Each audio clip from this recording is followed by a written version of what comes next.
pourquoi avoir choisi la langue créole plutôt que la langue française, qui est la langue officielle en Haïti, n'est-ce pas? Vous l'avez dit, le français n'est que la langue officielle d'Haïti, puisque 85% de la population ne comprend que le créole, et la population entière parle créole. Mais chez vous et dans la plupart des familles haïtiennes, quelle langue parle-t-on? Le créole, naturellement.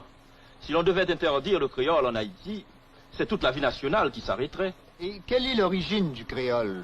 Le créole est né de la nécessité pour les colons français et les esclaves de s'entretenir dans les ateliers et les plantations de Saint-Domingue. C'est une langue qui a 90% de vocabulaire français, une morphologie africaine et une structure propre. Une langue jeune, riche, nuancée, pleine de métaphores. Et y a-t-il d'autres peuples qui parlent le créole dans le monde?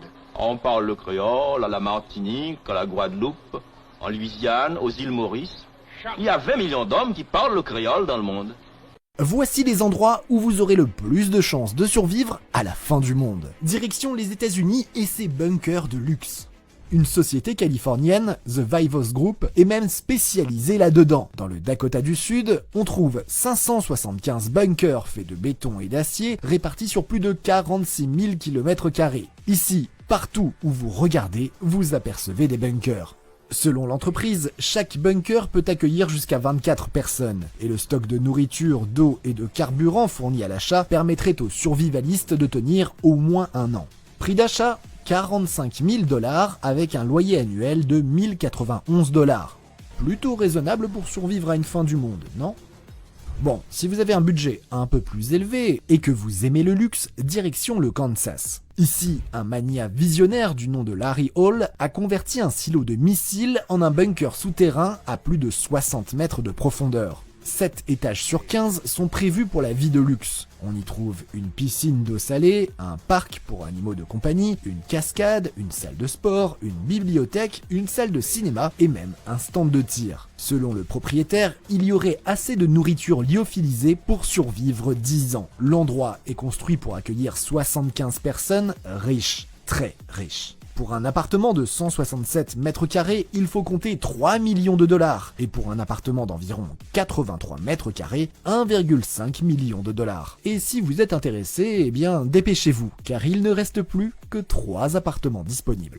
Bon, si vous n'avez pas les moyens et que vous vous trouvez en Europe, il faut savoir qu'à Paris, sous les rues et les trottoirs de la ville, les autorités ont aménagé plus de 40 000 abris souterrains pendant la Seconde Guerre mondiale. Bon, ça risque d'être un petit peu vétuste, mais ça peut toujours faire l'affaire en cas de catastrophe. Mais par rapport à la Suisse, ce n'est rien du tout. Avec ses 360 000 abris anti-atomiques, le pays n'aura aucun problème à protéger ses 8,6 millions d'habitants. Et ça, c'est grâce à une loi qui date de la guerre froide. Chaque habitation est obligée d'avoir de quoi protéger ses occupants d'une frappe atomique. Mais c'est en France que s'est passée une histoire complètement folle. En 2012, selon tout un tas de théories ésotériques, le village de Bugarache, perdu dans les montagnes de l'Occitanie, était le seul endroit à pouvoir résister à la fin du monde. Mieux, il abriterait même sous sa montagne un vaisseau spatial extraterrestre qui pourrait épargner quelques humains bien chanceux. Quelques mois avant le 21 décembre 2012, date de la fin du monde prévue par les Mayas, le maire de Bugarache a vu la fréquentation du pic du même nom augmenter de 30 à 40%. Des centaines de personnes venues du monde entier ont débarqué dans la commune, et plus de 300 journalistes de 18 nationalités différentes se sont rendus sur place pour assister au spectacle. Mais bon, vu que vous êtes toujours vivant et en train de regarder cette vidéo, vous vous doutez bien que cette fin du monde n'a bien évidemment jamais eu lieu.